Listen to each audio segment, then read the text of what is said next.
Nah, sedangkan untuk tahun 2025, prediksi hari raya itu jatuhnya di bulan Maret, yaitu di tanggal 30 Maret.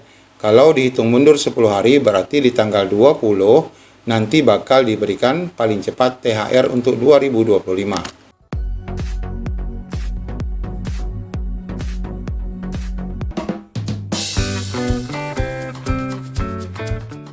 Assalamualaikum warahmatullahi wabarakatuh. Video kali ini kami tujukan kepada Bapak Ibu khususnya P3K tahap 1 yang dinyatakan mendapatkan formasi, dan insya Allah Bapak Ibu yang saat ini sedang mengisi DRH serta menantikan penetapan NI P3K nanti akan diserahkan SK di 2025. Bapak Ibu, berkenaan dengan hal itu kita akan sampaikan kepada Bapak Ibu yang TMT dan SPMT ini, maka diprediksi Bapak Ibu akan mendapatkan THR serta gaji ke-13. Dan kita akan lihat juga komponen THR dan gaji ke-13 yang kemungkinan bakal diterima.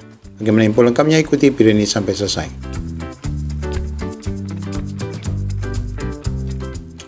Sebagaimana kita ketahui, setiap tahun pemerintah bakal mengeluarkan peraturan pemerintah yang berkaitan dengan pemberian tunjangan hari raya serta gaji ke-13 ya kepada aparatur sipil negara, pensiun, serta penerima pensiun. Nah, Bapak Ibu, kalau bicara tentang ASN tentu saja nanti akan masuk P3K.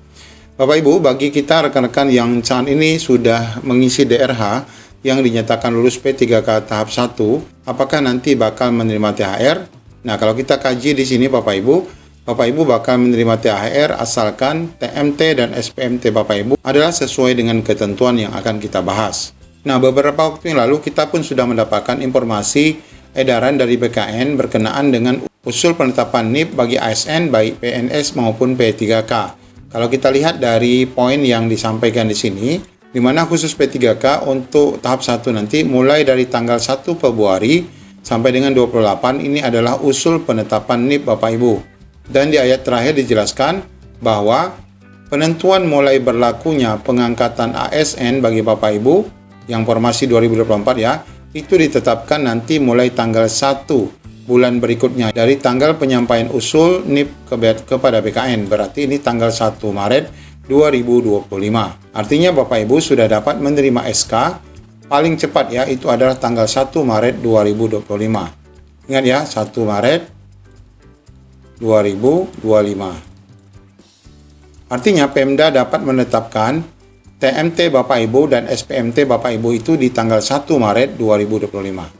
Ya, meskipun untuk peraturan pemerintah tentang pemberian THR tahun 2025 ini belum keluar, tapi kita bisa mengacu pada PP tahun 2024, di mana aturan pemberian THR dan gaji 13 itu sama. Di mana poin pertama yang akan kita lihat adalah komponen yang bakal diberikan nanti pada saat pemberian THR dan gaji ke-13. Pertama gaji pokok, kemudian tunjangan keluarga, berarti ini tunjangan istri dan tunjangan anak. Kemudian ada tunjangan pangan yaitu beras sebesar 72.000. Kemudian tunjangan jabatan atau tunjangan umum yang melekat untuk P3K adalah 185.000. Serta tunjangan kinerja ini yang berdasarkan dari dana APBN. Kemudian bagi Bapak Ibu yang bersumber dari APBD, nanti akan ada gaji pokok, tunjangan keluarga sama, tunjangan pangan sama, tunjangan jabatan atau tunjangan umum sama, kemudian ada TPP, ini untuk APBD ya, artinya tambahan penghasilan paling banyak sebesar 1 bulan bagi ASN daerah, di mana daerahnya memang memberikan TPP bagi rekan-rekan semua. Artinya selain mendapatkan THR ataupun gaji ke-13 dari gaji pokok dan tunjangan melekat, juga mendapatkan THR dari Tukin maupun TPP dari masing-masing daerah.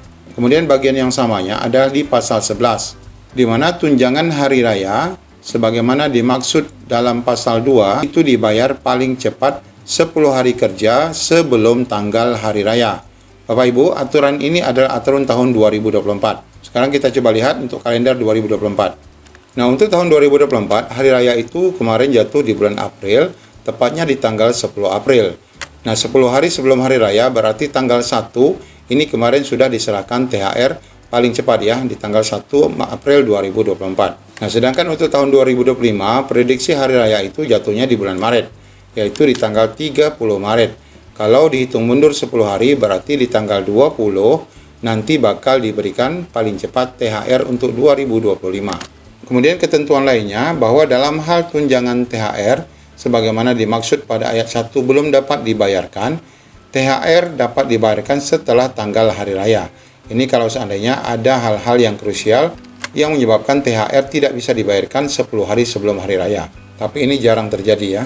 Yang paling pokok Bapak Ibu di poin ketiga, di mana besaran tunjangan hari raya yang dibayarkan sebagaimana dimaksud pada pasal 6 sampai dengan pasal 9 itu didasarkan pada besaran komponen penghasilan yang dibayarkan pada bulan Maret 2024. Nah, untuk tahun 2024, hari rayanya bulan April, maka THR dapat diberikan apabila ASN tersebut sudah menerima gaji di bulan Maret. Karena bulan Maret inilah menjadi dasar pembayaran THR untuk tahun 2024. Nah, karena untuk tahun 2025, hari rayanya saja adalah di bulan Maret, besar kemungkinan komponen pembayaran penghasilan yang dibayarkan untuk THR 2025 adalah berdasarkan besaran dari bulan Februari 2025. Nah, kalau kita mengacu pada edaran BKN tadi bahwa penetapan mulai berlaku pengangkatan rekan-rekan ini baru akan dilakukan di bulan Maret, artinya bahwa gaji bisa dibayarkan paling cepat di bulan Maret, maka dapat diprediksi Bapak Ibu tidak dapat menerima THR. Karena komponen yang dihitung Bapak Ibu harus sudah mendapatkan gaji di bulan Februari. Sedangkan pada bulan Februari kita masih dalam usul penetapan NIP 3K. Jadi jelas ya Bapak Ibu, untuk rekan-rekan P3K tahap 1 tahun 2025 yang nanti SK diserahkan, kemungkinan terbesar kita tidak mendapatkan THR. Lalu bagaimana dengan gaji ke-13? Nah, kita scroll ke bawah pada pasal ke-12.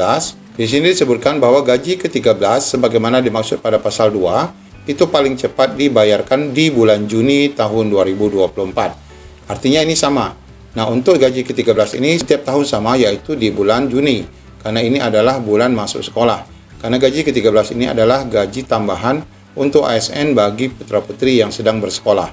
Kemudian ini sama dalam hal gaji ke-13 belum dapat dibayarkan, maka dapat dibayarkan setelah bulan Juni.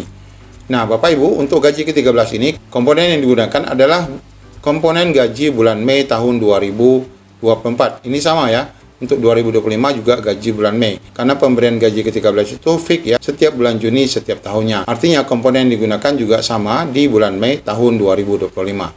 Nah, untuk rekan-rekan P3K tahap 1, ini masih memungkinkan untuk menerima gaji ke-13 asalkan Bapak Ibu sudah mendapatkan gaji di bulan Mei tahun 2025. Nah, bagaimana ketentuan agar Bapak Ibu dapat menerima gaji di bulan Mei? Maka SPMT Bapak Ibu, SPMT harus di tanggal 1 Mei, paling lambat ya. Harus di tanggal 1 Mei. Sedangkan TMT ini boleh sama atau boleh lebih cepat dari SPMT. Sebagaimana video ini kita sudah bahas TMT dan SPMT, di mana SPMT menjadi dasar pemberian gaji. Artinya Bapak Ibu dapat menerima gaji apabila sudah ditetapkan SPMT. Sedangkan dalam ketentuan gaji ke-13 ini, bahwa Bapak Ibu dapat menerima gaji ke-13 di bulan Juni 2025, asalkan Bapak Ibu sudah menerima gaji di bulan Mei 2025. Dan untuk mendapatkan gaji di bulan Mei 2025, maka Bapak Ibu harus mendapatkan SPMT di tanggal 1 Mei 2025. Mengapa harus tanggal 1? Karena memang dalam aturan pembayaran gaji bahwa gaji akan dibayar di awal bulan apabila penetapan SPMT-nya adalah di tanggal 1. Apabila penetapan SPMT di tanggal 2 dan seterusnya, maka gaji akan diserahkan di bulan berikutnya.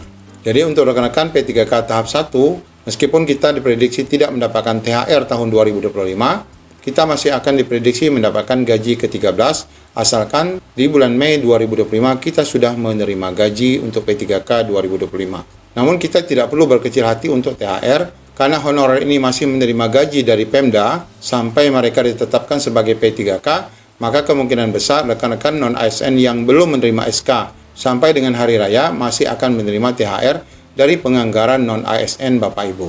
Ya, semoga saja semuanya dapat terwujud. Demikian informasi yang dapat kami sampaikan. Assalamualaikum warahmatullahi wabarakatuh.